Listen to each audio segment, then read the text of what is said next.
Yeah, I tried sitting with hate in prison, and I just found it exhausting. And I try to picture ahead what it would look like if I continued to live with that sitting in me. And I was like, I'm just going to become a much, much worse version of myself. I'm going to probably become a monster if I sit with that kind of hate. And so I was like, you just got to let it go, man. You got to let it go and find another way to deal with this. And so I went in the opposite direction and was like, well, what if I get on stage every night and just make jokes about this entire mess of a life that I've had, about all my mistakes? What if I just own the shit out of it? Wouldn't that be more constructive and cathartic? And it absolutely was. It totally changed my life.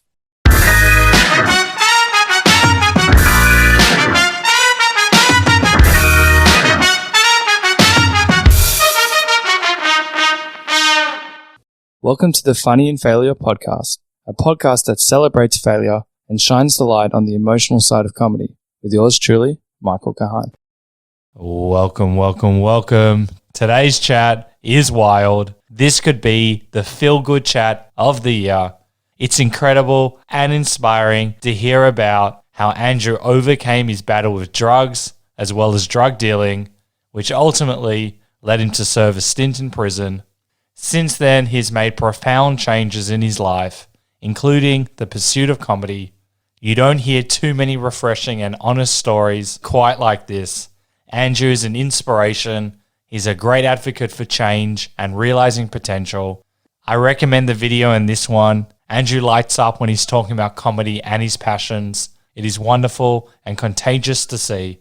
Okay, let's get into it. Andrew Hamilton is a stand-up comedian, author, and podcast host. In 2021, Andrew spent 4 months in two of Sydney's maximum security prisons for a commercial supply of psychedelic drugs. While incarcerated, Andrew began noticing the transformative power of laughter. After all, if a joke can make you forget you're in prison, what else can it do? Upon his release, Andrew took up stand-up comedy, initially under strict bail conditions where his parents had to come with him to shows and he had to be in home in time for curfew. Since then, Andrew's become a regular in the Sydney comedy clubs, recently completing sold-out shows at the Sydney Comedy Festival and Melbourne International Comedy Festival. Andrew's critically acclaimed debut solo show, Jokes About the Time I Went to Prison, earned him a nomination for Best Newcomer in Melbourne. He's also the co-host of the popular podcast Flog Cabin, and author of The Profound Benefits of a Stint in Prison. His new comedy channel, The OG Crew, is now out and links are also in the episode notes. So as you can imagine, we dive deep and we cover a lot, and we chat about being a drug kingpin, change, lessons from prison and making profound change, his many new comedy ventures and love for comedy, moving forward and resilience, how comedy was the answer, his passion for pizzas, and his brand new book.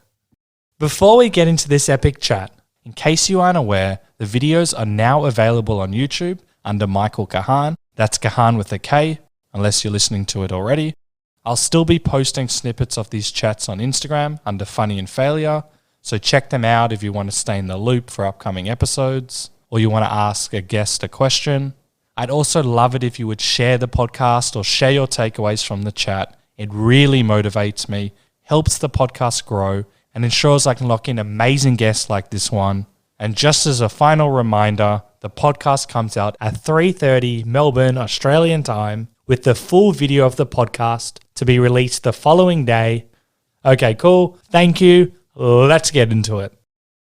I was just going through your social media and you did the funniest video about pizza parties in the corporate space. I used to work in the corporate space and, the video, people can go and check it out. But essentially, you know how like when corporates make millions of dollars, they try and reward their employees with pizza parties, which cost them $10.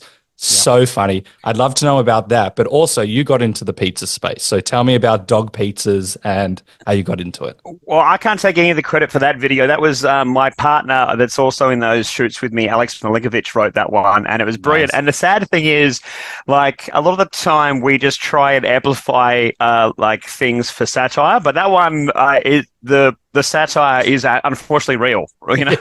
And as soon as we'd shot it, there was a news story about someone posting a pizza party, and it was like on news.com.au, a news story about people outraged about pizza party, you know, when the company makes record profits, and then the CEO is like, you know, gets $1 million bonus, and like, hey guys, I know what you guys are really looking for. You can have one slice of pizza each. I know what's going to make you guys feel valued. A couple of pepperonis, some meat lovers, maybe Hawaiian, yeah.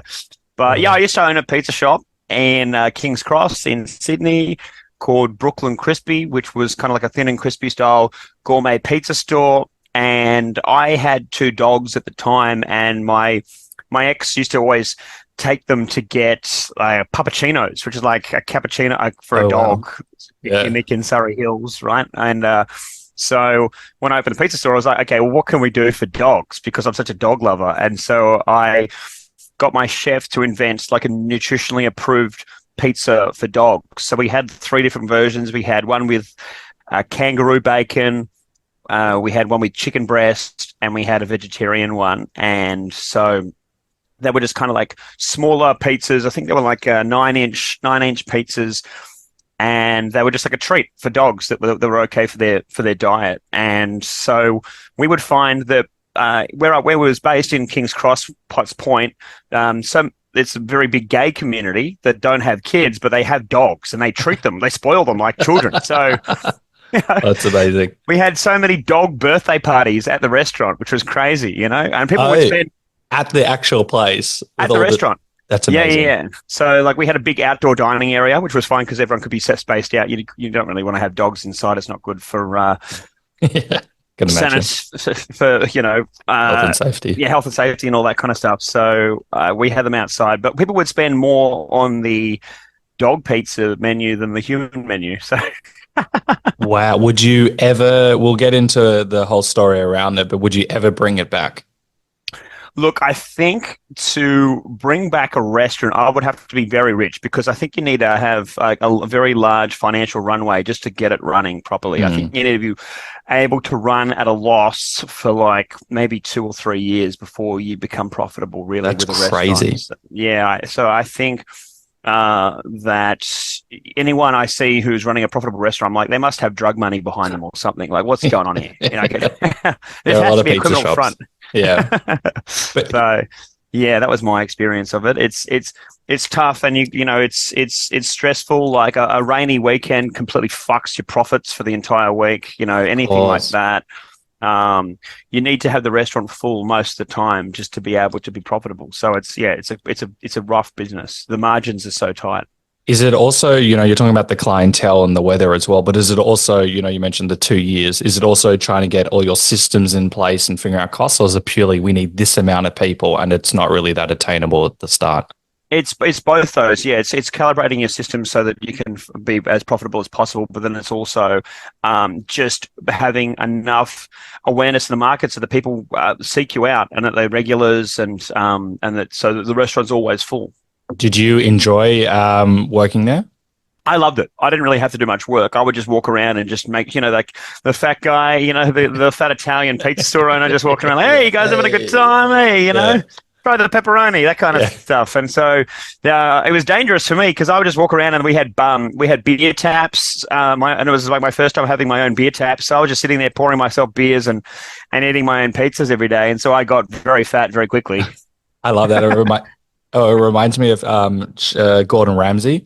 You know how like if he's affiliated with so many different restaurants, apparently he would go in a van at the back, put on like his clothes, like put water on his face, look like he's sweating, put a towel that's a little bit dirty, walk and go, hey guys, how you going? What can I help you? Good to see you. Do that for 5-10 minutes, say hi, and then just leave and then go to the next place. Apparently. I don't know if that's amazing. True, just to look like he'd been busy in the kitchen. Yeah. And so people feel like, oh, Gordon Ramsay actually is working here. That's genius. Yeah. If he was doing that. Yeah. That's very clever. Because a lot of it's just psychology, right? You know, he trains these people to be great chefs, but then still, if you go to a Gordon Ramsay restaurant, you do feel special to know that Gordon was involved in the meal. I think it's the best PR stuff. Oh, you actually worked in PR. I want to get into that in a second, but how nice would it be like, oh, Gordon Ramsay here, he's soup, he's sweating, he's here, he's involved. But he probably went to like 30 restaurants in the day, just go tick, tick, tick, tick them all off. Totally. Yeah. And everyone, yeah, you speak to 5 different people at a party, and they're like, "Oh, you're at 5 different restaurants, and everyone had their dinner cooked by Gordon Ramsay." Apparently, He probably didn't even walk in for like more than 2 seconds. But anyway, you worked in the PR space. We'll get into that. I think at the age of 27, you were one of the 30 young stars under 30, which is crazy. Did you apply any of your learnings into the pizza shop as well? I think so. I mean, I don't think I could have come up with the dog pizza idea if it wasn't for my PR background, right? Because we got so much media coverage out of that. And every time I'd be like doing TV or like radio or print media interviews, and every time they'd be asking about the dog pizza menu, and I'd be like, hey, we've also got a great human menu as well. And they'd be like, yeah, but what about the dogs? Like, whatever. Wow. You know, it was just a great media angle because it was different. That's so awesome. And I like how like you've built something. You're passionate about pizzas. I've heard you talk about it, especially like during COVID, there was not a specific pizza or you made a specific pizza that you really liked. Yeah, I just couldn't find a really good thin and crispy pizza that was gourmet. And I was like, it can't be that fucking hard, you know? So then I was like, let's just do it. I'm just going to do it myself. What does gourmet mean? I'm a noob. I don't understand the pizza language.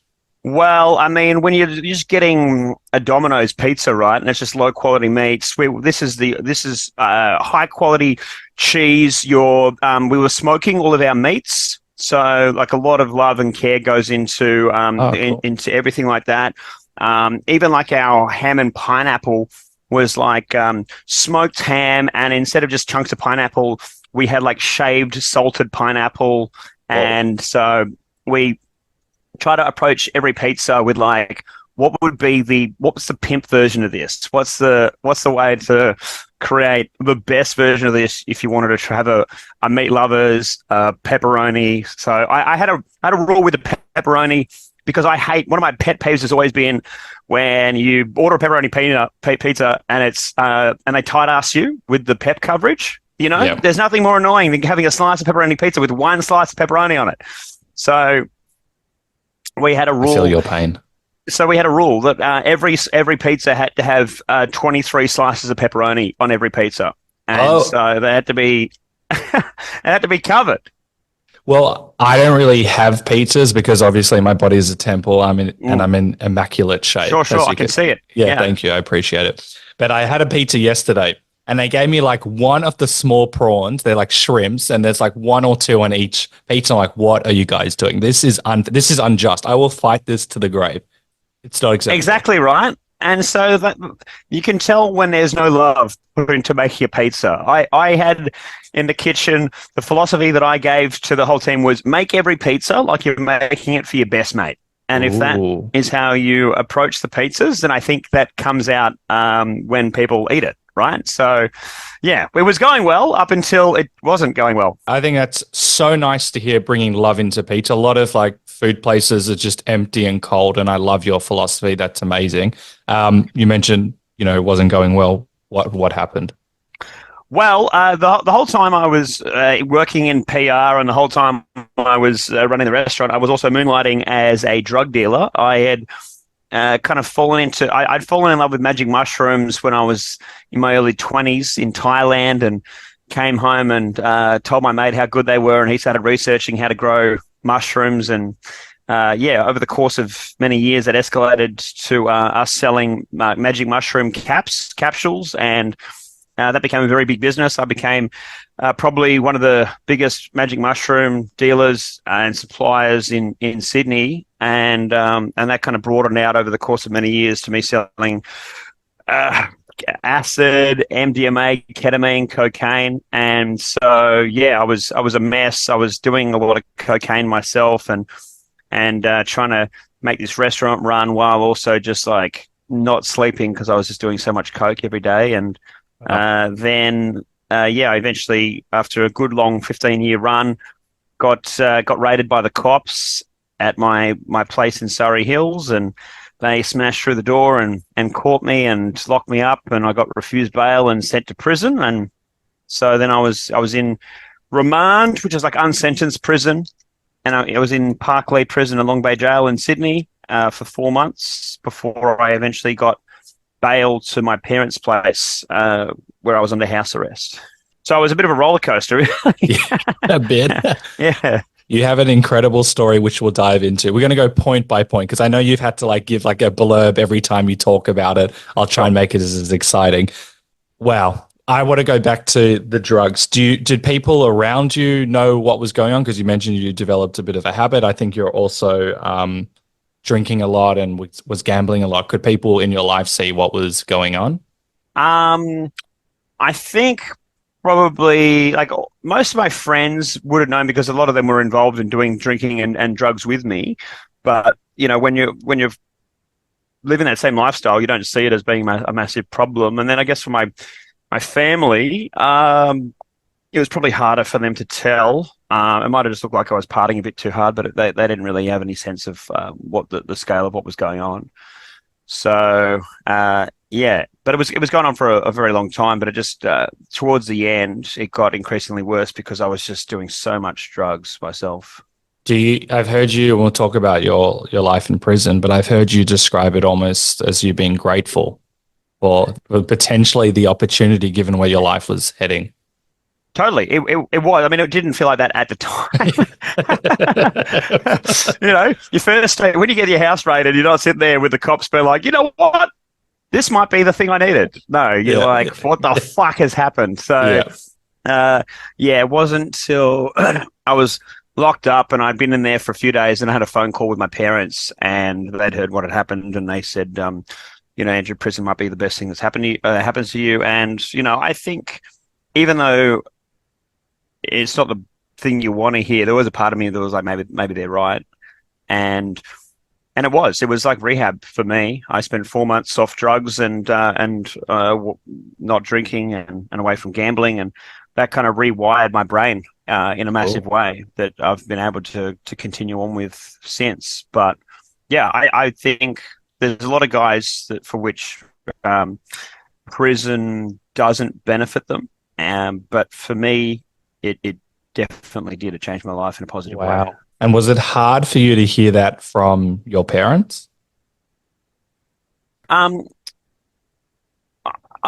think it was hard because suddenly everything was out in the open. My whole life had been exposed, which is difficult. And also, I think that I hadn't realized that second part of getting locked up, which is you might be willing to do the crime, do the time.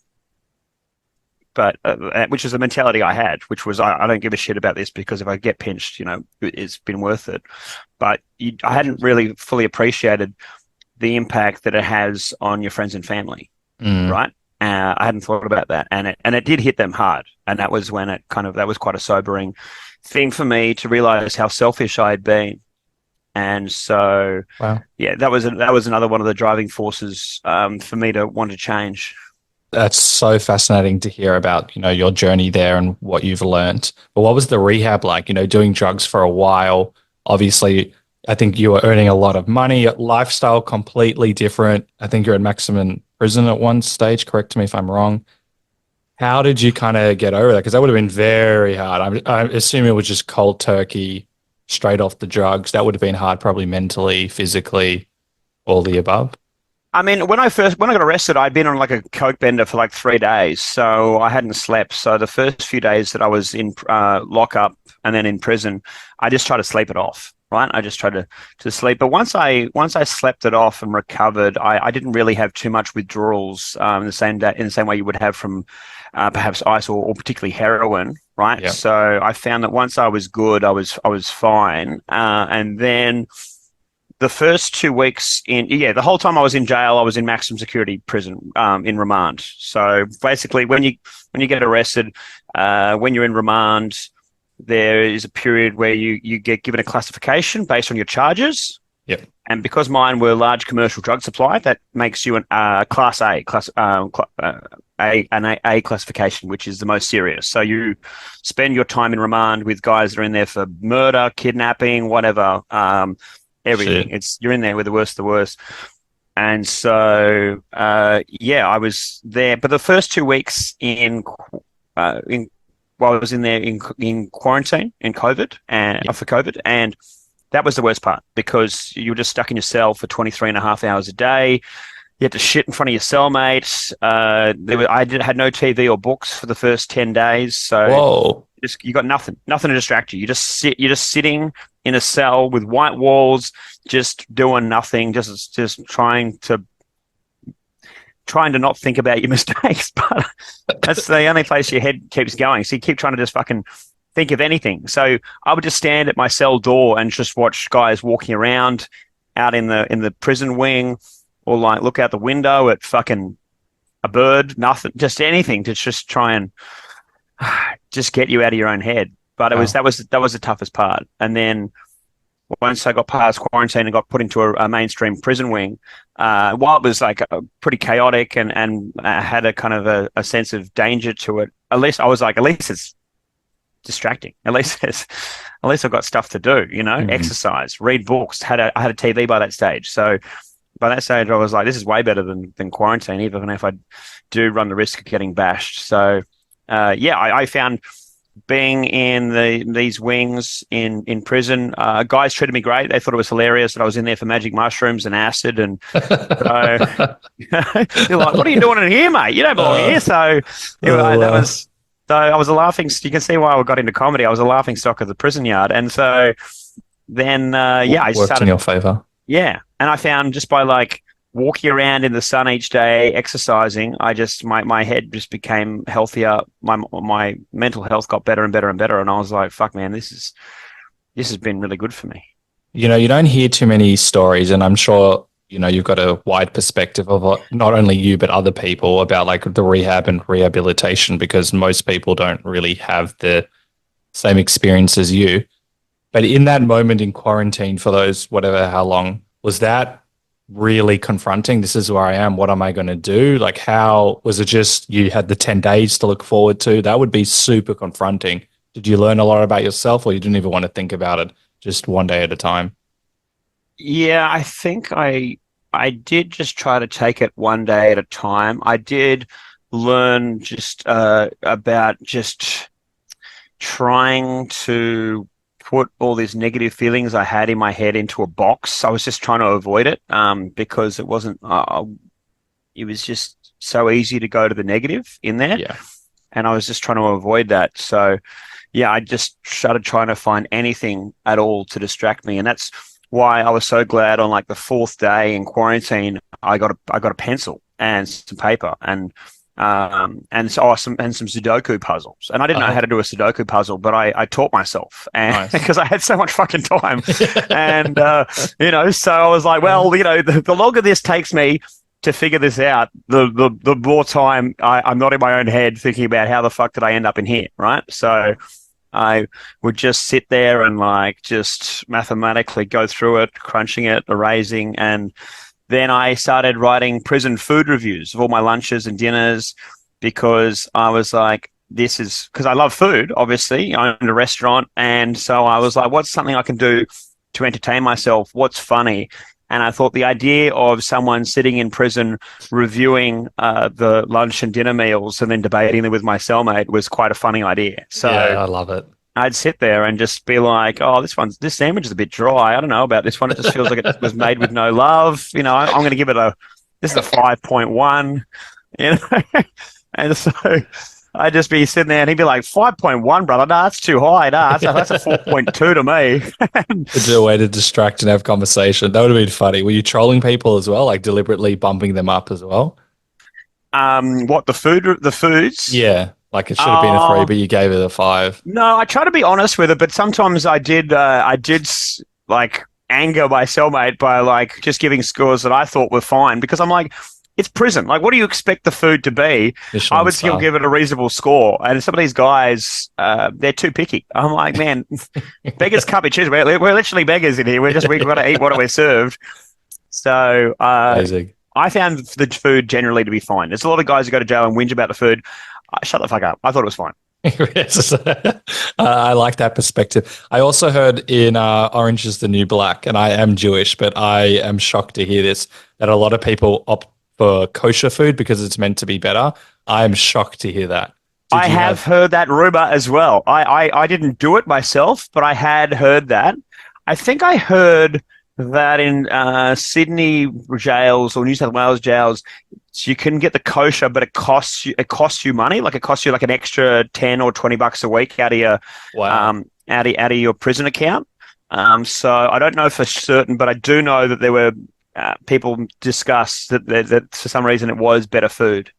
That is crazy. And, going back to what you said before, once you've gone in with everyone else, what was the fear like? I know that you're a big guy, but still you're in maximum security. That would have been terrifying. Yeah, well, when I was in quarantine, so I was in there for 2 weeks before got into a mainstream prison wing. So you're just sitting in a cell and you don't know what at that point you still have no idea what prison's going to be like. Mm. And I remember one night, it was State of Origin was on TV. And so New South Wales versus Queensland in rugby league, and I didn't have a TV, so all I'm guessing about the results is by the noise from the prison. But I Yeah. can hear this huge booming noise from the mainstream prison wing, like across a couple of fences, and Wow. I'm like, "Fuck!" Like that sound. What is that fucking thing that I'm about to walk into? You don't know, right? And Yeah. so. And I was a drug dealer, but I'm not involved in organized crime. Like I'm not a bikie or anything. So I didn't know anyone really in there. And so like all these guys are in there from Western Sydney and South Sydney, like, "Oh, Hammer, where you from, brother?" And I'm like, "Surrey Hills." And like, "Oh, we don't know anyone from there." So, I had zero connections. So no one had my back. So when we eventually got put into a mainstream prison wing, I tried to just keep a low profile, just friendly with people, and just try to figure it out, right? But luckily, there were luckily I am a decent size, so that I think certainly worked in my favor. But if anyone kind of comes at you, you still got to defend yourself. Or otherwise, if you look like a walkover, or if you act like a walkover, you'll find you have a very hard time very quickly because guys will just rob you for all your food. Oh, so you would have seen some of the worst of the worst. I mean, I think that there are certainly like those guys, but they're not as many as you think. It's not like what it is in the movies, like Yeah. there are guys that will stick up for the underdog, Oh, wow. a little bit, but you still need guys who are helpless to stick up for themselves. There was a guy who I liked who was getting beaten up a bit, and I said to my cellmate that I wanted to help him, and he was like, "Mate, you can only help those that help themselves. Everyone's got to do their own jail." Right. And so, Interesting. yeah, that meant that like you could stick up for him as long as he had the courage to do it to lead the way. You can't just go fight his battles for him. And I have someone, I'll keep him anonymous, who was in the system working on the other end. And he told me some of the most horrible stories as well. And it almost seems like some people just keep a blind eye as well when they'd see and they would leak information. I know, like if you're a pedophile, for example. Absolutely. Yeah. Yeah, that happens. There are some guys in there for like sexually based crimes, what rape, pedophilia, like that should go into the protection wing, which is called the boneyard. But for some reason, some of these guys don't see themselves as being guys that belong in the boneyard, so they'll just try and go into a mainstream prison wing, and they'll lie about why they're in there. But yeah, you're right. Sometimes the screws will leak information. I don't know why you would want to be in a mainstream prison wing when every day you'd be like, "Is today the day they're going to find out that I lied about why I'm in here?" Because you'd be on the verge of getting beaten to death if you get found out. And is it the guards just like keep a blind eye to that type of stuff? Because I know that they particularly hate that crime. Yeah, look, it depends. It depends. If you get caught on camera, there's not much they can do, right? But Yeah. if they're smart about it, then I don't know if they're going to have the most robust investigation. Interesting. I used to work as a security guard, as we could tell with how lean and strong I am. And I was working at a school, and I was there to do my job. If something happened, I would have attempted to do my job. Not that I think I could have done much. Yeah. And one of the guys goes to me, "There's a blind spot there, there, and there." I'm like, "What's a blind spot?" And he goes, "Oh, mate, you'll learn." I'm like, "What are you going to batch kids? What are you saying?" Like, I was so shocked, and seems like it's quite similar based on what you're saying as well. Absolutely. Well, yeah, a lot of guys will sometimes just go and lure guys, or follow a guy into his cell or something like that. Or, yeah, there's plenty of ways that the guys do it. But, Wow. yeah, it's it's crazy for anyone who's in there on what are considered unacceptable crimes for the main yard to try and get in there, because I think eventually you do get found out, and it just seems like a really exhausting way to do jail, knowing that you've got a target on your back the whole time. Last question on that, and then I'll go more to you. Do people die there, or is it that's the line that they will not go past? People die, but it's just as common for them to die from lack of medical assistance. You know, guys will have chest pains, or I was having an asthma attack, and I pushed the medical alert button in my cell and told the guys that I was having trouble breathing, and they're like, "We'll send someone straight away." No one ever came. Right? This is a Parklea prison. And Wow. so I was like, wow, like if you have a medical issue in your cell, you can see guys could lay there dead overnight before anyone realizes, quite easily. That is wild. And I want to know, like, for the fight or flight, I know you could stand up for yourself and you had a different experience. We'll talk about the friendships. I know that there were people that helped you along the way. But even, you actually have this mindset, which we'll talk about, a positive one. We'll talk about how comedy was kind of the answer. You actually had a desire to, grow and improve and learn from your mistakes. That's very hard when you're in the most stressful situation that I could ever possibly imagine. A lot of people would just be kind of like on guard. How am I going to get past this? But you went up and beyond that. You went from like survive to thrive. Very unique mindset. Love to know about it. Well, I think that the guys that got me through the toughest time in prison was the other inmates. I think that a lot of the guys in there are not evil people, right? They're just guys that, for one reason or another, found themselves on the wrong side of the law. A lot of times it's just driven by addiction. And so once they sober up, they're off drugs. They're just normal people that are just in there just trying to do their time and better their lives and get back to their families. Even if some of these guys are involved in organized crime, from their perspective, it's not an evil crime, particularly if it's like drug crimes. I don't really view that as being particularly evil. But so when these guys are just in the yard, people are just trying to do their time, exercise, have a laugh, and not get into and not cause drama, right? So I found that most of the time I was in a pretty positive place in prison. There's guys that obviously rack up drug debts or gambling debts or jail, or if you've got rival gang beefs. So there's plenty. If you want to find trouble in jail, you can. It's not hard to go looking for it. But if you just want to just mind your own business, do your time, that's certainly the way it goes for most. So I found, that I was just around a bunch of flawed human beings trying to do their best to get by each day, and that helped me so much, just to stay optimistic and to just think, hey, I need to get out of here and do something else, something more constructive with my life, because I can't be coming back here. And you do hear stories, and I don't know numbers or anything, where people get out and, it can be very scary, but you actually had a purpose. And you mentioned the comedy reviews. I think there's a famous quote in my mind. You asked yourself a question in prison. If you could start your life over, what would you do? And comedy was so loud in my head. I thought that was amazing, kind of like an epiphany of this is what's going to turn your life around. Can you tell me more about that? Yeah, it is strange. I just felt like, in the same way that sometimes if people go through a crisis moment, whether that's being told that they don't have long to live, or they have a huge that they lose their career or go through a stressful divorce, and they just have this moment where they just ask themselves questions that they haven't asked themselves in a very long time, which is, what did you want to, if we can start again, what did you want to get out of life? Right. And so I don't think it'd been so long since I'd asked myself kind of deep questions like that. And I think, the crazy thing for me was I said to myself, hey, it feels like you've completely flushed your entire life down the toilet.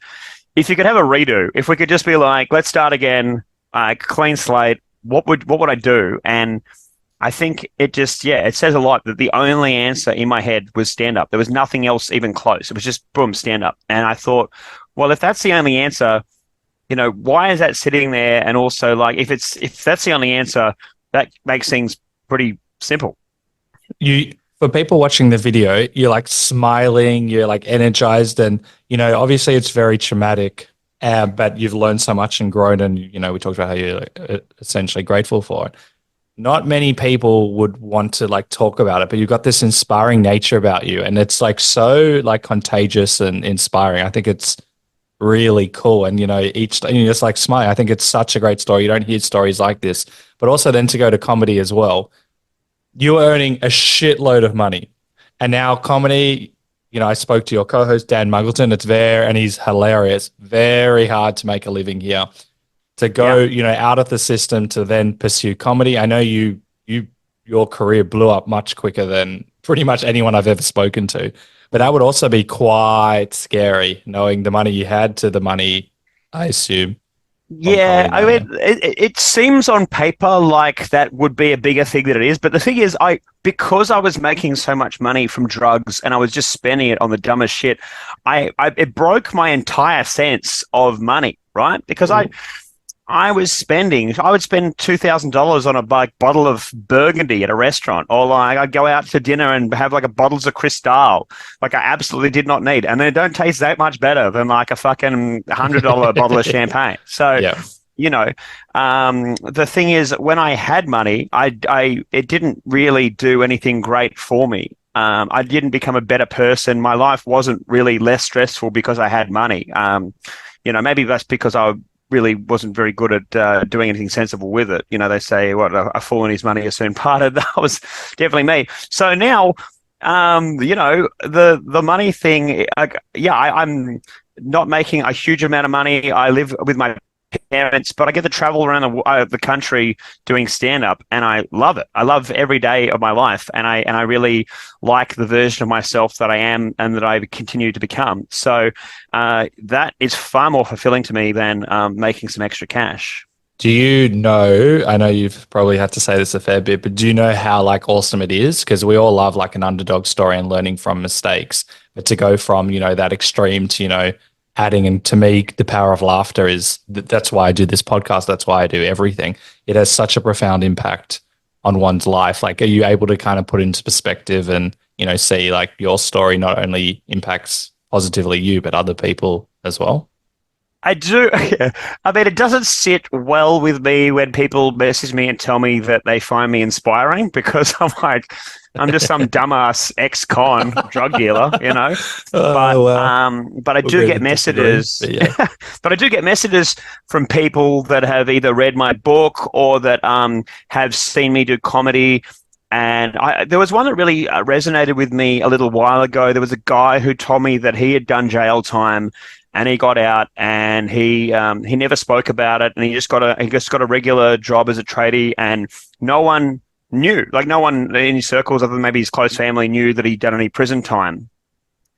And he said that I had inspired him to go and do a public speaking course and to start speaking about it so that he can help people by talking about how he recovered from his mistakes. And so that really hit me hard, because you don't realize when you start doing stuff just the impact like that it can have on other people. Exactly. And another thing, I'm going to try not to blow too much steam up your ass, if that's the right way of saying it, but I love this. And, going back to gratitude and, the lessons that I think I heard you say somewhere that you meditated on anger and you realized that it was only hurting you. And like, to kind of put into perspective, you had a fiance, 15 years of doing this, earning a lot of money. She left you, she dobbed you in, she took the dogs, and I have a dog, and that's that would be the worst thing that could ever happen to me. And I'm not even joking. I love my dog so much. All of that taken away. And even when I told my wife, she's like, she took the dogs. I'm like, that's what you take away from the story. Like, you don't take away the dogs. That is hurtful to say the least, but you've let that go. Tell me more. Yeah, I tried sitting with hate in prison, and I just found it exhausting. And I try to picture ahead what it would look like if I continued to live with that sitting in me. And I was like, I'm just going to become a much, much worse version of myself. I'm going to probably become a monster if I sit with that kind of hate.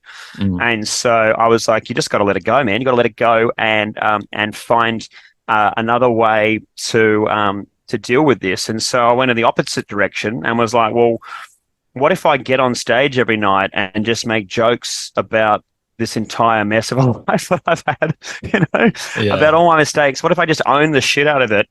Wouldn't that be more constructive and cathartic? And And it absolutely was. It totally changed my life. I want to hear about your comedy journey in a sec. And first of all, you've reached enlightenment. I don't know if you come. I know your dad was. I don't know how to pronounce it, but was he some form of priest? Yeah, he was something called a Jesuit scholastic, which is kind of like it's a Jesuit priest, but it's before you get ordained. To become a Jesuit priest, they're like the educated, fancy priests. So to do that, you've got to be doing it for like over a decade. And Whoa. so I think he was in it for like, I think maybe like 8 or 9 years before he left the priesthood. But yes, so he certainly comes from a kind of a religious background, and that was part of my upbringing. And I guess, I wouldn't say that I'm super religious now, but I do find myself asking some questions about spirituality because of what's happened to me, right? Because it's like, in my darkest moment, something spoke to me and told me how I could change my life. And I listened to that voice, and exactly what I believed would happen has. And in such a crazy way. I'm not religious. I would go more the spiritual bracket, but it doesn't matter what one identifies with. That is fucking cool to hear that. I hear so many stories when people are at their lives at like rock bottom, and then something just speaks to them. It could be a sign or something. And it really challenges my perspective in a positive way on the universe. Exactly, man. Yeah. Yeah. What does it mean? I'm sitting in a prison cell in a maximum security prison, and a voice is telling me, do comedy, you'll change your life. And then, I've grown like where I am now with comedy. It's like, I still can't believe it. It's insane. Greatest. That's something everyone should hear. Can you also imagine it was a guy like behind the window being like, do comedy? You're like, where did that come from? No, it was actually amazing. Muggleton. Brilliant. And, you actually followed it, because I know there's a lot of shame when you come out of prison as well. How do you go back? Actually, that's really interesting. Coming out of that, it could have been very easy to fall back into inverted commas bad habits. What was the process like so you wouldn't get back into it? I think that a change of environment obviously helps. I was under house arrest, so it would have been very hard for me to sell drugs out of my parents' place, I think. So like just logistically as well. Yeah. Logistically, it was going to be tough. Yeah. But then also, I'd done it for so long, and I just dealt with so many cockheads, and I would have sold, I've done over 50,000 drug deals in my time. And like, that's 50,000 times I've had to do small talk with people. And at some point you just get worn out of doing that. It's a Larry David moment. I don't know if you ever watched Curb Your Enthusiasm. Like, I just can't do drug dealing. Why? The small talk, Jerry. The small talk. That's what it is, man. I'm like, I just like, how's your day go? What are you up to for the weekend? Like, I couldn't have another. I was done. So. Oh, that's so good. So I think, I just was like, it's time to do something new. And I had this voice telling me comedy. And so that was just like, okay, well, this is what we're doing now. You're a comedian. That's amazing. And I know I keep on saying comedy because I've got like 3 pages worth of comedy notes, and also your book as well. But while you're under house arrest, you had to do everything with your parents, right? You weren't allowed to leave without them. And So the first few months, I was under strict bail conditions. So I had to report in to the police station every day. Actually, no. So that was later when I got my bail rules relaxed. But at first, I was just under house arrest. So my parents live in Gladesville. I wasn't allowed to leave the house unless I was in the company of my mum or dad. Didn't have to be both of them, but at least one of them. And they're both in their mid-70s. And so, at first, I didn't really. I had friends that would come and visit me. Some of my friends that I thought would come visit me didn't. And then, some guys that I thought we weren't that close came out of the woodwork to support me, help me get a job. So like, you see both sides of it. People always look at the negative side of it. I try to say, hey, there's 2 sides of that coin. Some people that you think will be there for you at your darkest moment let you down, but then other people will surprise you. Shows you who your friends are. Yeah, so it just crystallizes things instead of it being all doom and gloom. I think it's just like love that. Helps you to reshift your priorities in terms of where you should be putting your energies with relationships. Yeah, it was a fast-paced movement to figure out who they are. Is the reason that you had to go with your parents is because the judge or whoever trusted your family, given you had a pretty great upbringing, it sounds like as well? That's right. Yep. So I didn't have any ankle bracelet or anything like that. I just had to be in their company, and the police would come and do checks to see if I was home every now and then. And so that's the way it went for a few months. And yeah, my mum asked me if I wanted to do anything. We could go and do that from Oh, go to a nice. movie or whatever. And I told her that I'd lined up a Tinder date, and so I had to bring my parents out on a date with me and this girl, and that was funny. And my parents just sat at the pub at one end of the pub while I had this date with the girl, and Did she know? yeah, of course I told her, but when we were chatting on Tinder, I was like, hey, look, here's the thing. I'm fresh out of prison, probably going back, and I got to bring my parents on the date, and she was cool with that, unbelievably. So Yeah, she the topic, she would have had been on the worst dates ever to yeah, a low bar in Low dating bar. in Sydney. Yeah, It's a yeah. win-win for you. So fortunately, the date went well, and after that, she just came over to the house to visit me rather than me having to go on constant dates with her and my mum and dad. So So what's the process of when she comes back to your house? Do you drive with her, or you're not allowed to? So do you have to go with your parents while she drives back to your house? How does it? oh, I mean, she didn't come back that night. Yeah. It was just when it was like a couple of days later, she would just drive over to the house, and then could come in. But I wasn't allowed to leave the house with her. No, I had to be Yeah. chaperoned. Yeah. That's hilarious. And brilliant. You would have, and then you also did open mics with your mum as well, which is amazing. Has your relationship with your parents grown, or especially your mum, since that? I think it grew from me being in prison. We spoke on the phone pretty much every day, and they were such a great support resource for me in getting through it. And I think that this whole thing, as stressful as it was and as difficult it was for them, it did bring us a lot closer. Nice. And I think the only way I could really reward that or show that I was grateful was by changing my life, was by just doing something positive now. So there's no temptation to go back. You've seen inverted commas. Well, I mean, let's just see if comedy doesn't pan out. If, never say never, but Yeah. for now, it's been good. So I was under house arrest. It would have been around. So I got out in mid-October 2021 was when I got released on bail. And then I think in around December, I saw an ad on Facebook for the Raw comedy competition. Mm. And I took that as a sign. I was like, hey, this is it. You got to go do this. So I signed up, and I got given a heat, and I was like, well, shit, if I'm going to do this competition, I better go to some open mics and test out some material. So the first gig I went to was, I think, the 27th of January 2022, and I brought my mum along because I wasn't allowed to leave the house without her. Yep. And so we went to this open mic comedy night in Lewisham in Sydney called Crown Comedy, and put my name in the bucket, and I got drawn out like 23rd or something like that. And I had to say to the guy, I was like, look, man, I know this is my first time, but I need to go on earlier because I have a bail curfew. I have to get home because the cops check. and the room runner was like, that's the best reason I've ever heard someone wanting to go on early. And so these other guys are outside who soon became my friends were like, what the fuck? Some guys just got bumped up earlier. They're like, oh yeah, he's on bail curfew. And they're like, fuck, I got to go see this. So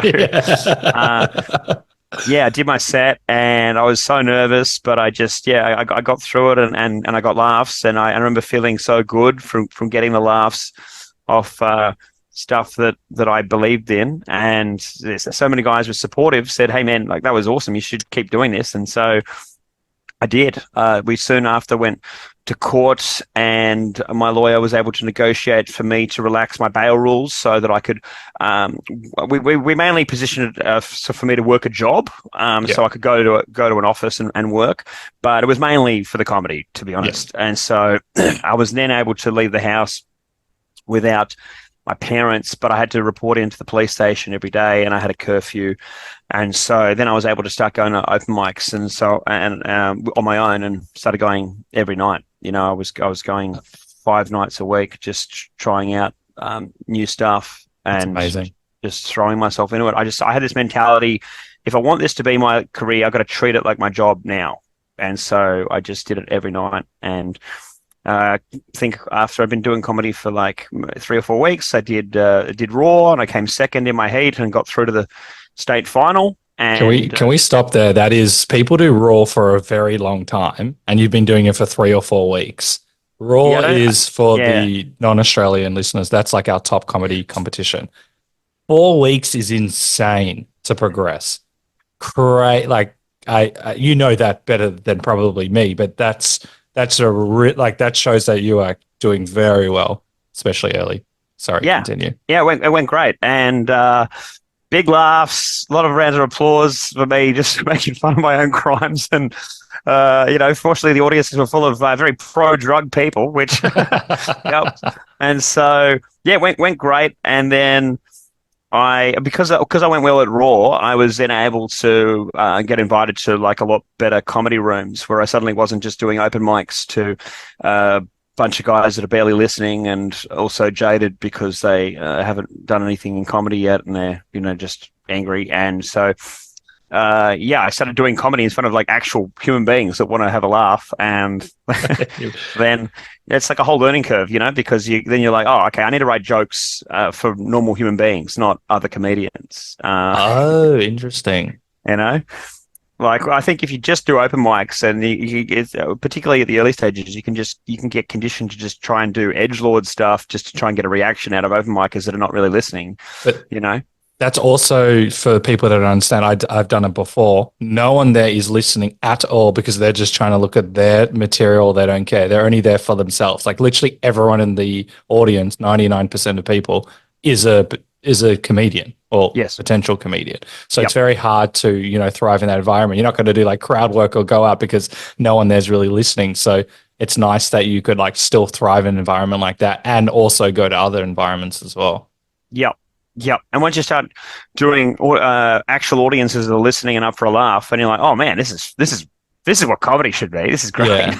Yeah. But you got to go through that open mic stuff just to that's where you build. That's how you start. That's an important part of it. What were you thinking at the time, or was it Raw that gave you the confidence? Because not only would it have given you the confidence, it would have also validated your feelings, that voice, the writing, the reviews. I would assume it would help with self-worth and confidence, and knowing that you're on your right path as well. Exactly. All of that. It helped me to be like, okay, I'm not crazy, right? This was, Oh, nice. I'm not crazy. This idea in my head that I could do this and that it was a good idea and it would go well, all kind of got validated very quickly. And so, yeah, I just started smashing it at rooms 4 or 5 nights a week, just hammering it. And then I got sentenced in. So that was in. Like, when is it? Like end of March that the Raw state final would have been, or mid March, I think it was. And then in June I got sentenced. So I was in remand, which is unsentenced prison. I got bail, and then I had to still go to court for my charges, which was 2 large commercial drug supply charges. And a lot of guys can go to prison for years for that. And luckily, one of the reasons that I stayed out of prison was the judge really liked my rehabilitation through comedy story. That was he was like laughing. He was like, I haven't heard that one before. Oh, really? That's happened to you a few times. Yeah. Luckily, he didn't ask me to do a tight 5 in the courtroom or anything like that. So this asshole judge the other day.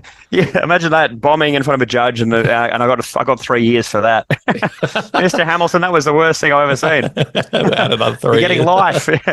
Yeah. So then that was it. I got sentenced to an intensive corrections order, which means I'm essentially doing a prison sentence in the community right now. And so that ends 23rd of December this year. So only a couple of months to go now. But basically, the only restriction I've had from it is that I need to get permission to travel outside of New South Wales from my parole officer. And so that's been pretty good because they're huge fans of me doing comedy, so they've always approved it pretty quickly. I love that they're supportive of you. I would have just thought they wouldn't give a shit. But I think you did the Melbourne Comedy Festival. Am I Yep, correct? yep. And you I did did it really last well year. then. Heaps of Yep. sold out shows as well. And do they like check up on you there or get someone to check up on you, or They had come to see me at some of my Sydney shows, and they told me that they really liked the humour. Oh, nice. And a lot of my corporate gigs to date so far, most of them have all come from the New South Wales government. That's amazing. Congratulations. Yeah, I've done a couple of ones for the New South Wales Drug Court, and I did a gig in a juvenile detention centre recently, and I just did an awards show for Justice Health, which is the health department inside of all the prisons in New South Wales. So Wow. yeah, a lot of these guys are getting me because I think it's relatable humour, and they also like the comeback story. They call it lived experience is the buzzword that people use, and so that's what they like, is someone who has been through it, lived it, and can talk about it, but has turned their life around. So there's a few of us that have those stories, and it's great that we're jumping to mind. I love that they're giving you those opportunities as well. And also I want people to watch the video because you're like smiling. You can feel the positivity. It's very contagious. Would you ever do a comedy special like in a prison if you could organize that? So it's funny you asked that, because I originally was in talks to go and perform in Silverwater Prison in Sydney back in Feb. I was actually invited by the prison to do it. Wow. And then I didn't pass their own background check because I'm still on a sentence right now. So they go, we're going to wait till, I guess, till the end of the year. But it was so funny that Wouldn't they think that? Wouldn't they be aware? Wouldn't they? You'd think that also the one that they'd be aware, but then you'd also think like, isn't someone on an active sentence more qualified to like go into a prison than anyone else? So I don't know, but yeah, it was very funny. So we've had to defer that one, but yeah, my dream is to one day film me doing a show in a prison. But I think firstly, I just need to go in and perform and prove that it's a good idea. I just don't know, like a lot of my jokes, I have to think through. They work on a regular non-criminal audience because I'm educating them on stuff. But these guys, I'd be saying stuff they know, like a lot of this stuff. So it's like I'd have to just go through it and just see what jokes I think are still going to work. Can you do open mics in the prison, or is that too hard logistically? Yeah, just stand in the yard. Just let me into the yard. I'm just in the corner doing some crowd work. Yeah, you're like, hey, you there? Stop bashing that guy. Come on. Yeah, what are you in for, mate? Yeah, that kind of stuff. But yeah, it's been a crazy ride. Yeah, so last year after I got sentenced, I was doing gigs and gigs and gigs, and I built up about 20 minutes that I liked and did it at Sydney Fringe Festival in 2022. Nice. And then I just bit the bullet and was like, I think I want to go do Melbourne. And I think that you speak to some people and you're like, they're like, oh, I'll do a festival show when I have an hour, right? They'll say, when I have a show, I'll go do a festival. Many years later. I was like, yeah. And I was like, if I have that mentality, I'll never do one, or it will take me forever. So I was like, I have 20 minutes that I like. I'm just going to sign up to do the festival and hope that that is enough of a deadline for me to write out a whole show. And so I applied for the festival, and it's very competitive for rooms with the Melbourne Comedy Festival. So they rejected me for any of the Melbourne for the Comedy Festival rooms, which is like fine. I was a nobody asking for a room, and so then you got to go through all the other rooms, and I got rejected by pretty much all of them except for one cocktail bar called the Bard's Apothecary, which gave me a slot at 10:40 at night, right in the middle of the CBD. And so I had the latest show on in the entire festival on like Mondays, Tuesdays, and Wednesdays by like I think almost 2 hours, right? Yeah, wow. And so I was like, I don't know if anyone's going to come to this, but I just believed if I did the show and I believed in myself and I wrote the show, that it would just work out. And so I went there, and the first night I think I had like 7 tickets sold. And then I was like mentally prepared to do the show to 7 people, and then like another 16 people bought tickets on the door. And so my first night in this and this room was tiny. It's like a 40-seat room, so like over 20 people. It feels full. And yeah, so great. Great I atmosphere. had like one of the best shows of my entire life. It went so good. And I was like, fuck, Melbourne is going to be my bitch. This is going to be fucking sick. I'm going to be the king. I'm the best. And then the next night, I had 5 tickets sold. And I'm like, that's okay. I'll have people. I had 4 tickets sold, and I was like, oh, that's okay. People will buy on the door. No one else came. So the next night, I did the show to 4 people, and I was like, oh, okay. Like Melbourne this is a roller coaster. Yeah. And so that's when you're like, yeah, every night's like I describe it as being like every night's your birthday party and you're just hoping anyone will turn up, you know? So that's what it feels like. We had different birthday parties, but I resonate. So yeah, then I had Chortle came and reviewed my show, and they gave me a 3.5-star review, which apparently is very good for a comedian that's only been doing comedy for a year in their debut show. And off the back of that, the judges started to roll through, and I got a 4-star review in The Age, and I got nominated for Best Newcomer at the festival. And, you know, so that was like, that all happened in the series of a few weeks. And once like all that happened, I got the good reviews and the nomination. Then I extended my run for an extra week. And like, then I had sold out shows in like an 80-seat room. They gave me a bigger room, and I was selling that out, and I was like, holy shit, this is wild. And off the back of that, I got signed to management. I have an agent, and I got offered a book deal, and so I wrote the book, and now I travel the country as a professional comedian, and it's all like happened in a very short time. You deserve it, because, you know, I've spoken to people all across the world. You know, it can take 10 years, and it's not a competition with anyone else, but at minimum, a few years happen for you like that. And I think given your life experience, you're able to, you know, kind of handle it and, you know, thrive with it. It's very, very, very, very rare. Like, I think it's such a great, sorry. I think it was the perfect storm. You're right. It does seem like it's happened very quick, but I think, you know, I'm 38 years old. If I had started comedy when I was in my 20s, I would have had nothing to talk about. I would have been talking about wanking and the same stuff, like or the open micers. What they're talking about. I would have done that. I would have sucked. I would have got discouraged. I would have quit and never done comedy again. Right? Yeah. It was only that I had this point where I felt like I had nothing to lose. I felt like I had something to talk about. I had this background in PR, so I guess I was used to presenting and messaging and all this kind of stuff that probably helped me as well. And so, and I had a driving force to change. I had, this belief that this was my purpose. And so all this stuff happened after prison that I don't think could have or would have happened in a different way. That is a great perspective. And are you going to be at the Melbourne Comedy Festival next year? Yes, I will. One of the things that I'm struggling with now is, like, I've done 2 one-hour shows, and I've only been in comedy for 2.5 years. And so I'm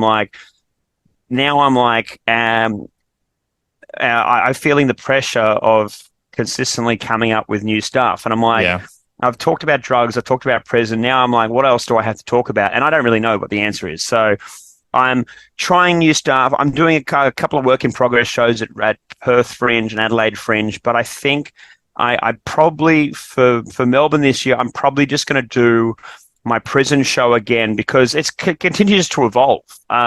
You know, as I keep doing it, there's things that I take out. So now it's really like a best of show of my first 2 years. Yeah, nice. I love doing it. I love doing the show. So I'm probably just going to do that for Melbourne this year, because I don't feel like I need to do.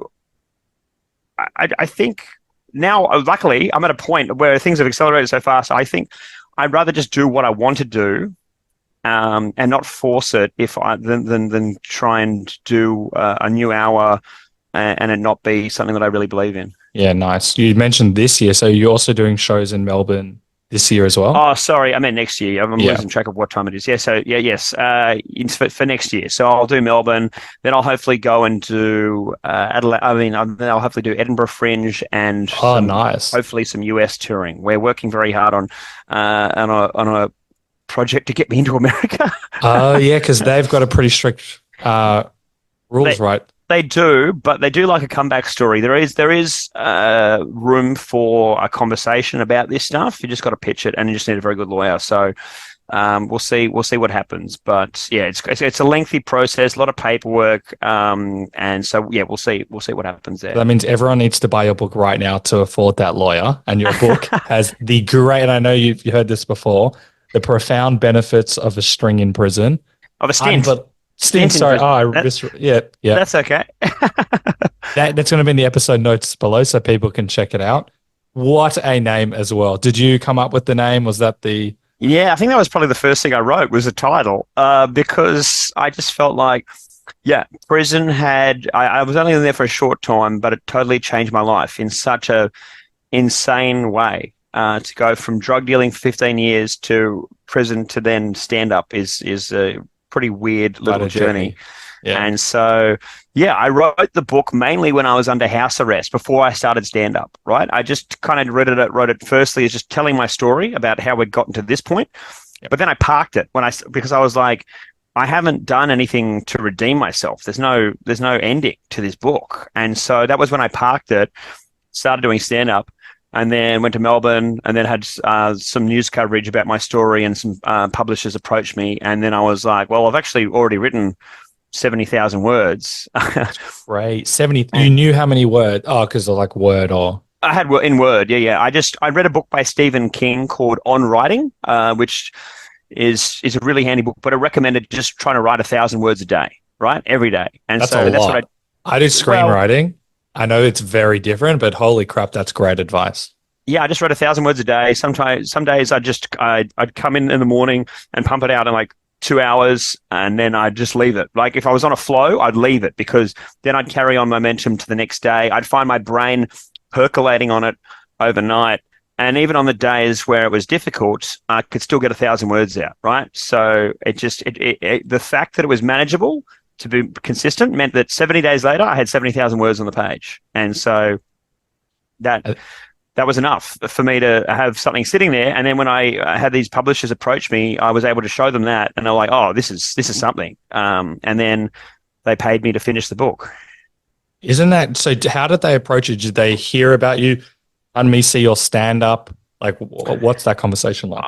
Yeah, there was just quite a few news stories in the Sydney Morning Herald and the Age about me going from crime to comedy. And so I had a couple of smaller publishers approach me, and then I had some friends that work with bigger publishers be like, "Hey, like, you know, he's having people talk to him.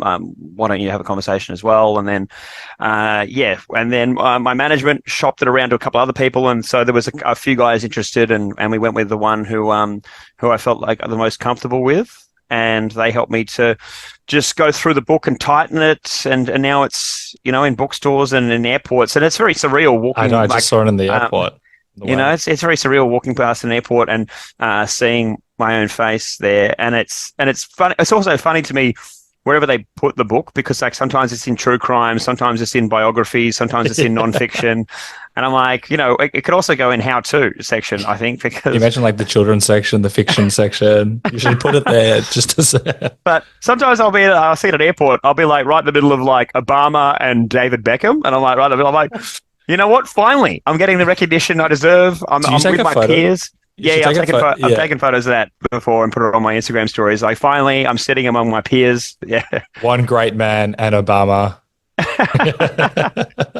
That's amazing. That's so, and now I know what management does. Everyone always talks about management. I didn't know what they do, but now I guess they open up conversations with business opportunities as well, on top of the comedy stuff as well. Yeah, exactly right. They're there to try and make you a bit of extra money and open doors, find opportunities for you, and just make your life generally easier. So I find it very, very helpful for me, and they also they have invested in some of my ideas as well. You know, so I'm very grateful to be with Junkyard. They do a lot for me. Junkyard, yes. Is that the Sydney-based one? They are based in Sydney, yep. And they've got some great comedians on there. They've got Sam Campbell, Aaron Shen. They've got Dan Rath, Damien Power, Emma Holland. Just a really good list of just comedians that I look up to so much, that are so funny. And so, yeah, it's very cool. They're all very funny. Aaron Chen in particular, my God. That is he the funniest guy? Oh, I'm putting you on the spot, but I think he's the funniest guy in Australia. But I'd be curious to who you I think's the mean, funniest person. I think that Dan Rath is amazing as well. He's so I guess unheralded still because he doesn't have any social media, but Oh, he whoa. he won like the comics comic at Melbourne Comedy Festival last year. They're called The Piece of Wood. He's amazing. Sam Campbell, He's he's hilarious as just well. insane. How good he is. Is he So like that in real life? He's the one person I want to know, like how different's the character? he's not that different to it, you know? Yeah. Yeah. It's like it's a bit reined back. There's less performance, but the brain is still the same, you know? Yeah. It's Okay. like, yeah. Yeah, he's so good. Amazing. And back on the book, when you were writing two-thirds of the book, was that just, an exercise to release anger? Was it cathartic? What was the goal? Or did you always have a goal of selling a book? I thought that there could be, I thought I could sell it at some point, but at that point I was just like, let's just get out my whole like life story in terms of what are the interesting beats on how I went from just like a fun-loving 20-year-old loving a party to becoming a large-scale drug dealer, and and then the prison experience from someone who wasn't trying to glorify any of it really, but just tell an honest account of what prison was like for me, and how it kind of changed my perspective on things.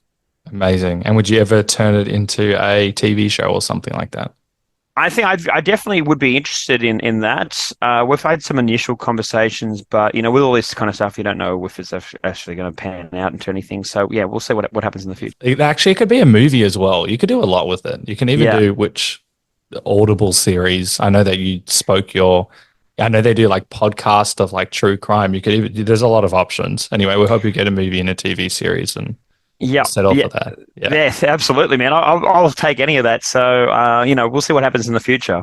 Amazing. And this came up so much. I asked very last minute if they have any questions for you. And there were so many on Yeah Nah. I had been watching Yeah Nah, but I didn't put two and two Oh, until yeah, mad. Yeah, Yeah yeah, Mad, mad. sorry. Yeah, Yeah, that's Yeah a Mad. Fuck, apologies. They will also that's be in the episode notes below, but I didn't put two and two together that you were also involved in that until, doing the research for you. Can you tell everyone what Yeah Mad is and how you got involved in it? Yeah, sure. So about, what was it? Just before I went to Melbourne Comedy Festival last year, so would have been like early March, a guy who was a fan of me on TikTok reached out and asked me if I wanted to shoot some comedy content with him. And so I got a couple of friends from the Sydney comedy scene to get involved, and we just sat at a table and told each other dad jokes. And I was so bad at telling them because I thought I was so funny that I would just laugh at my own jokes. Yeah. And the one of the Love it. first ones I did was I said, "What do you call a dog that can do magic?" A labracadabrador, right? And that's such a super joke, but I couldn't stop laughing at it, and Uh, it got like 200 million views on the internet. It like blew 200 up. million? Like it Whoa. went everywhere, and so then a bunch of videos with Alan Fang, who's a good friend of mine, very funny comedian, blew up as well, and yeah, the channel grew so quickly because the bunch of us that were on there just had this fun chemistry as mates. There's a girl named Sam and another one named Abby, and my friend Akila and Seth, another guy named Matt, and we just sit at these tables and just do jokes, and and the fact that we loved each other's company was so I guess contagious that the channel blew up, and it went from like 0 subscribers in March last year to now, like a year and a half later, it's got 2.1 million subscribers on YouTube. Oh, It's got like shit. I did not know that. one of the fastest growing comedy channels in the history of Australia. And yeah, so it blew up and it's massive now. But we'd kind of just had I guess, a butting of heads, a bunch of us with the guy who owned the channel, because we didn't really have any understanding of like, there was no visibility on how much the channel was making, and so it was very hard for us to have any kind of informed conversations about money. And so yeah, we had a falling out about not just being not being able to come to an agreement on how the on-screen talent should be compensated for helping to grow the channel. And so as part of that, I got fired from the channel, and then a bunch of the other guys quit as well.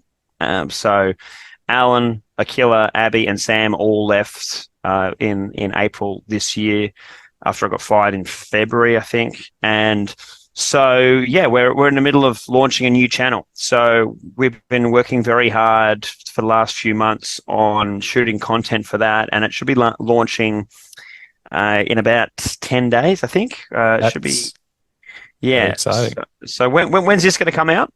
I can make it so that it will be just out. Oh, sure. Even if it's like just after. So we're probably going to Yeah. be like next Saturday. We should be dropping the trailer. So Okay, then I could probably aim for the Monday afterwards. So it's 2 yeah, days exactly. after. Yeah, exactly. So the channel is going to be called the OGs, and it's because that's what everyone on the internet refers us as. You know, hey, what happened to the OGs? And so we were like, oh well, that seems like it's a pretty easy name. And so yeah, we've been shooting some stuff. I think it looks really funny. I hope that other people agree, but yeah, we'll see what happens with it. We love doing it, and we think that the fact that it's just five friends having a laugh, doing dumb games together, will be something that hopefully people want to continue to watch in the same way when they enjoyed Yeah Mad. Now they've got two comedy channels to watch.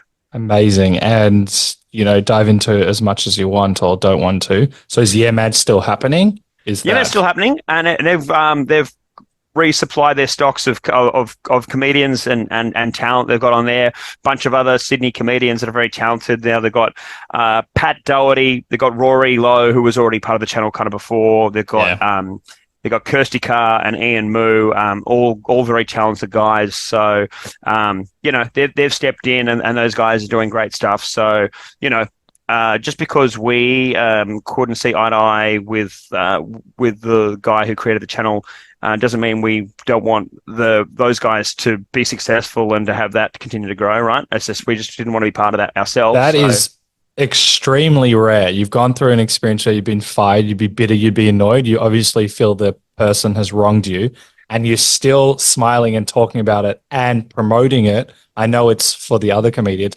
That's rare. Like you literally do let go of like anger and able to, see the sunny side. I love it.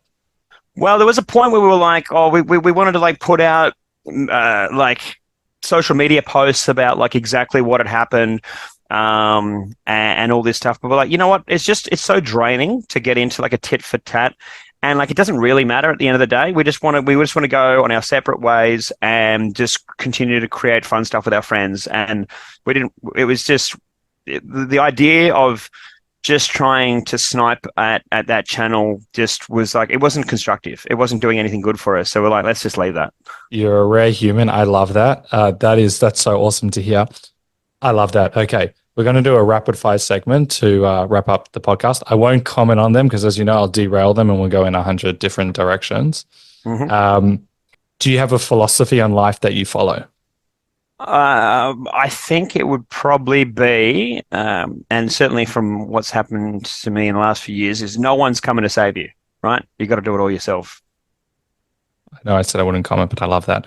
We will have to talk about this another time, but you mentioned, you alluded to this, but when you looked in the mirror, you weren't necessarily proud of yourself, and that's why you were numbing yourself with drugs. When you look in the mirror now, has that relationship changed with yourself? Absolutely. Yeah, I like the version of myself that I've become, and I think that I am growing more and more. Like I'm heading in the right direction. But yeah, I love the guy that I am now, and I love the life that I get to live.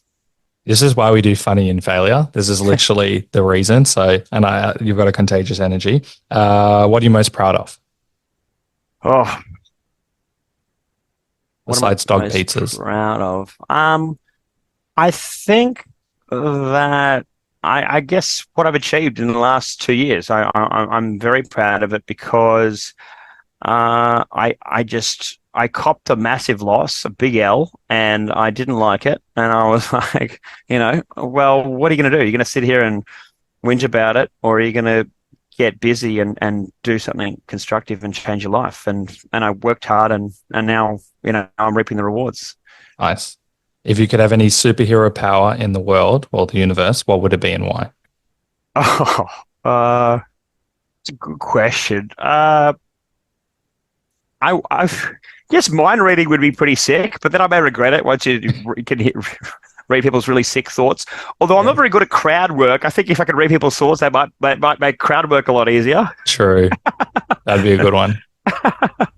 What do you do for your mental and physical health? Oh man, I think from jail I learned that the two things that I neglected for so long that are essential for my mental health are an hour in the sun pretty much every day and exercise every day. Those two things just quieten my mind and make me feel like so much better. Amazing. Next big dream or goal? What is the next big dream? I guess, I've just finished doing a Australian tour. I guess the goal for next year is to, now that I'll be allowed out of Australia from December, is to do some international touring, see where this crazy ride can go and just to just continue to develop my skills as a comic. If you could go back into time just before you were going to prison, what advice would you give yourself and why? I mean, I wouldn't want to change anything because, it could be easy to say, flush all the drugs right now before the cops start coming in the door. But I think I would just say, look, the next few months is going to suck, but you're going to get through it and be better for it. Nice. Any advice you want to give to people who want to try something different on you, but perhaps a bit fearful of doing so? I think just accept that we are all dying. It may not be happening tomorrow, but at some point you're going to die, and embarrassing yourself or taking risks or putting yourself in a comfort zone is a much smaller problem than living with regret. I think that a lot of us don't really start to push ourselves till it gets too late. But I think that if you just ask yourself some hard questions about what you want to get out of life and listen to those voices, you'll chase after something that'll enrich you. Agreed. Last question before I ask how people can follow you and keep up to date with you. What is the one question I should have asked you? Oh God, you've asked so many. I'm just trying to think if there's what's the one question? Well, the one question I get asked the most probably is, did you get bummed in jail? And you didn't ask that. So full points to you, Michael. And what's the answer? No. Fortunately, Australian criminals are quite homophobic generally, so there's not much of that going on in mainstream prison wings. I love that. That's the question. So you say that that's a very common question. So often, man, people have a few drinks. They're like, "So, did you go gay in there?" I was in there for 4 months. What do you think? The answer is yes. Insane. Do they do the what's it called, conjugal visits? No, I think they used to do it in Melbourne. I don't think no, they don't do it in Sydney or in New South Wales, which is a shame. But I wouldn't have had anyone that wanted to come and conjugate. Or maybe the Tinder date. Yeah. Well, there was a girl when I was on bail that saw me at a comedy show, and she was like, "Hey, when you go back to prison, can I write you?" And I was like, "Yeah, no worries." So then when I got sentenced and I wasn't going back, I messaged her. I'm like, "Hey, I'm not going to prison. We don't have to. You don't have to write me. We can just hang out." And she was like, "Oh, nah."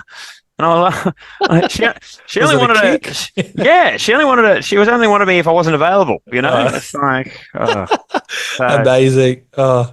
And before we go, how can people follow you? You got the book, you got the podcast, you've got the new comedy channel, all your socials.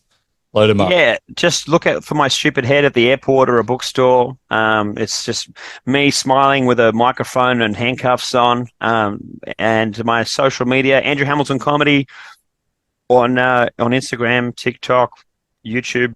And yeah, I have a podcast called Flog Cabin with Daniel Muggleton, who has previously been on this podcast. Yes, he is so funny. Amazing. And subscribe to the OGs. Now, it'll be out very soon on YouTube.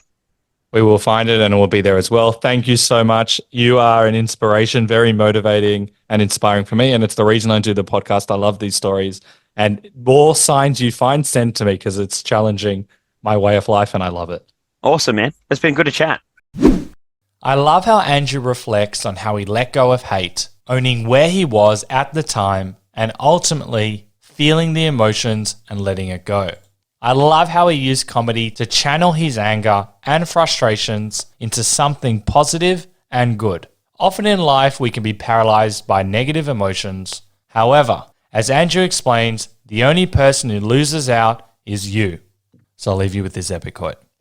I can choose to let it define me, confine me, refine me, outshine me, or I can choose to move on and leave it behind. Unknown. Thank you for listening to the Funny and Failure podcast, exploring the deeper side of comedy.